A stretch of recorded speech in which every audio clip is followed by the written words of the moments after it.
Okay, before we begin our exercises, first I'd just like to remind you to check in with your body. You know your body better than anyone else, so make sure you check in and see how it's going and how it feels as you're doing these exercises. And the second part is, be open to something new. Quite often we tell ourselves that we can't do something, or that it's too hard, or our knees hurt, or our back hurts, or all those types of things. When sometimes, if we just change our question to, how can I do that?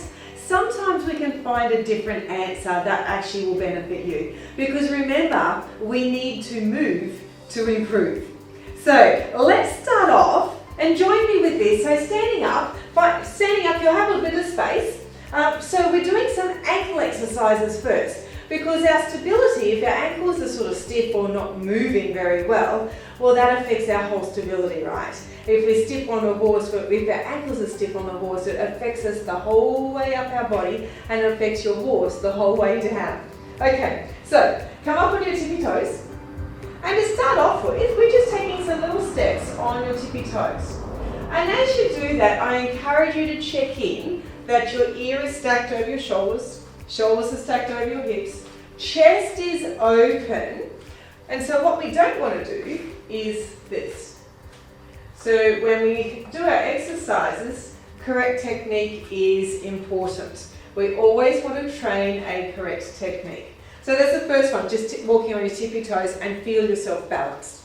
Second one is reversing that. We're walking on our heels. So walk on your heels and feel your balance in your heels.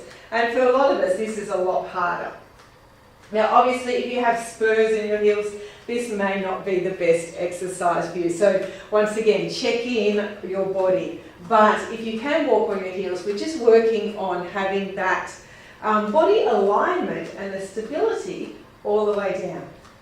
Okay, our next exercise is we're combining those two together. So just a little step, and we're stepping heel, tippy toe, heel, tippy toe, heel, tippy toe, and see how your balance is. Working on your balance, heel, tippy toe. It's just a little step, heel, tippy toe. What do you find out about your balance, but also to your ankle mobility?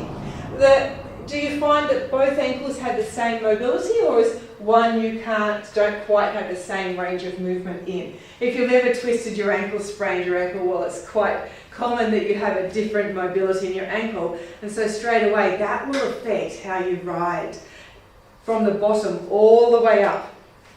Okay, so our next exercise, we have some toe taps. So toe taps is just for a little bit of being able to move your leg in your pelvis. Quite often when we move our pelvis on the horse, our leg moves at the same time.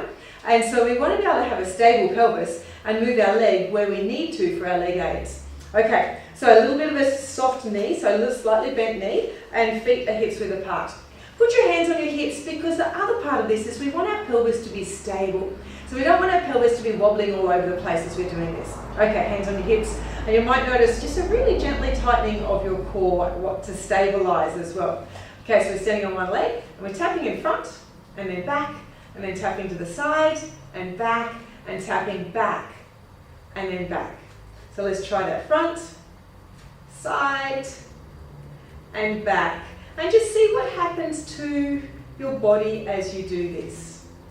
A little bit of stability needed once again with the mobility. The two sort of go hand in hand. Beautiful. All right, let's change legs.